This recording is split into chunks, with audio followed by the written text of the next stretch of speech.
Good morning class 8. This is your chapter number 31 spiritual sites.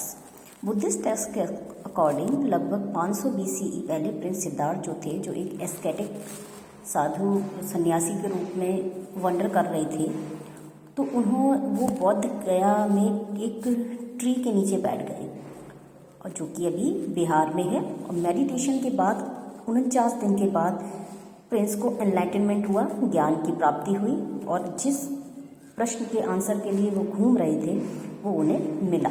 बाद में उन्होंने अपनी टीचिंग जो थी वो स्प्रेड करना शुरू की अपने डिसिपल्स के बीच में, और ये प्लेस जो था सेक्रेड बन गया बुद्धिस्ट के लिए, एंड एक मेजर पिलग्रिमेज बना, यानी तीर्थ स्थल बना आपका। और ब्यूटीफुल जो एक बुद्ध का स्टैचू है अंडर द ट्री, ये आपका इस स्पॉट को मार्क करता है।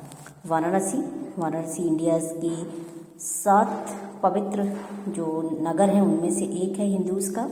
ये रिवर गंगा के किनारे स्थित है, और इसके 84 जो घाट हैं वाराणसी के, उनके सबका अपना एक स्पेशल सिग्निफिकेंस है। जैसे तुलसी घाट है, वो आपका एसोसिएट है पोएट तुलसीदास से। 80 घाट जो है वो आपका महत्वपूर्ण है रिक्रिएशन, और बहुत सारे रिक्रिएशन के लिए और बहुत सारे आपके फेस्टिवल्स के लिए।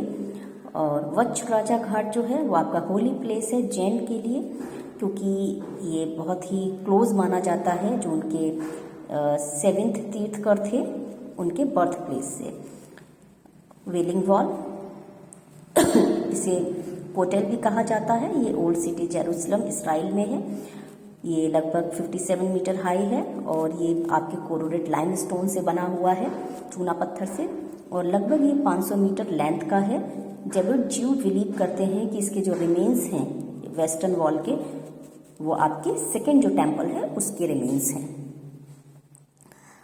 Pilgrims flock to Lourdes, France में बहुत सारे तीर्थयात्री जाते हैं। ऐसा माना जाता है कि बर्नाडेट सोब्रेट एक 14 साल की क्रिश्चियन लड़की थी, उसे ऐसा विज़न हुआ वर्जिन मैरी का कि वो जाए रिवर जो गैप दे के ऊपर, और वहाँ पर ऐसा विज़न था कि उस लेडी ने उसको बताया बच्ची को कि विलेज की जो प्रीस्ट है वहाँ पर जाएं, उन्हें बताएं कि एक चैपल बनाएं, यहाँ पर एक झरना बनाएं। तो बर्नाडेट ने खुद ही अपने आप से कहा और उस झरने को डिग करना, इस सेक्रेड स्प्रिंग को डिग करना शुरू कर दिया। अब ये बहुत ही फेमस जगह बन गई है, और ये जो वाटर है इस झरने का, वो आप माना जाता है कि इसमें हीलिंग पावर है, सही कर देता है लोगों को। यहाँ पर आपका सोब्रिकेट्स का मतलब होता है निक नेम्स, की सिटीज़ हैं, उनकी शहर हैं, देश हैं, उनके कुछ निक नेम्स हैं जिन्हें उनकी कुछ स्पेशलिटी की वजह से जाना जाता है। जैसे आपका फर्स्ट प्लेस है न्यूयॉर्क जो सिटी है उसको कहा जाता है बिग एप्पल, यानी उसका जो निक नेम है उसे बिग एप्पल के नाम से भी जाना जाता है। स्कॉटलैंड को कहा जाता है लैंड ऑफ केक्स, ठीक है। उसके बाद आपका थर्ड है फिनलैंड, यानी लैंड ऑफ 1000 लेक्स, यानी बहुत सारी यहाँ पर झीलें हैं, इसलिए फिनलैंड को लैंड ऑफ 1000 लेक्स कहा जाता है। कनाडा को कहा जाता है लैंड ऑफ लिलीज, यहाँ पर लिली के फ्लावर होते हैं बहुत ज़्यादा, इसलिए उसे लैंड ऑफ लिलीज कहा जाता है, कई वैरायटी की लिली होती है। क्यूबा को क्वीन ऑफ एंटीलीज कहा जाता है, एंटीलीज का मतलब होता है आपका ग्रुप ऑफ आइलैंड।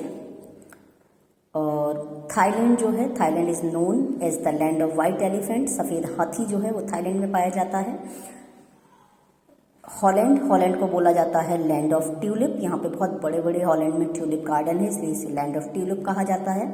आयरलैंड को कहा जाता है एमराल्ड आइसलैंड, और ओल्ड फेथफुल जो फेमस है अपने किसके लिए, गीजर के लिए, आपके यूएसए में। The playground of the Europe is nickname of Switzerland, playground of Europe किसे कहा जाता है बेटा, स्विट्जरलैंड को कहा जाता है।